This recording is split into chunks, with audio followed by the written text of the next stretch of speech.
এক লোক আরব দেশের বিখ্যাত একজন আলেমের কাছে গিয়ে বলছে, শায়েখ, আমার অনেক দিনের ইচ্ছা আমি আখিরি পয়গম্বর বিশ্বনবী মুহাম্মদুর রাসূলুল্লাহ সাল্লাল্লাহু আলাইহি ওয়াসাল্লামকে স্বপ্নে দেখতে চাই। আপনি আমাকে এমন একটা পন্থা, এমন একটা উপায় বাতলে দিন যাতে আমি খুব সহজেই নবীজিকে স্বপ্নে দেখতে পারি। লোকটার এই কথা শুনে আরব দেশের ওই বিখ্যাত শায়েখ তিনি বললেন, ভাইজান, নবীজিকে স্বপ্নে দেখতে চাইলে আপনি আজকে দুপুরবেলা অনেক বেশি পরিমাণে লবণ দিয়ে মাছ রান্না করে সেই মাছ খাবেন।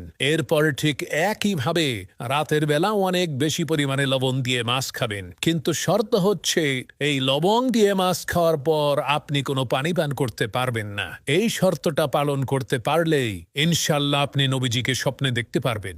লোকটা আরবের ওই বিখ্যাত আলেমের কথা অনুযায়ী দুপুরবেলা লবণযুক্ত মাছ খেলো, আবার এদিকে রাতের বেলাও লবণযুক্ত মাছ খেলো, যার কারণে তার প্রচন্ড পরিমাণে পানি পিপাসা লাগলো। তার গলা শুকিয়ে একেবারে কাঠ হয়ে গেল, কিন্তু সে পানি পান করতে পারছে না, কারণ পানি পান করলেই তো শর্ত ভঙ্গ হয়ে যাবে, আর শর্ত যদি ভঙ্গ হয়ে যায় তাহলে তো সে নবীজিকে আর স্বপ্নে দেখতে পারবে না।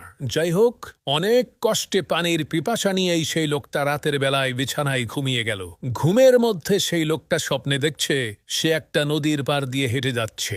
নদীর ওই স্বচ্ছ পানি দেখে সে ওই নদীর পানি পান করছে। একটু পর আবার সে স্বপ্নে দেখলো আকাশ থেকে বৃষ্টি পড়ছে, সে ওই বৃষ্টির পানি পান করছে। একটু পর আবার সে স্বপ্নে দেখলো সে কল থেকে পানি পান করছে।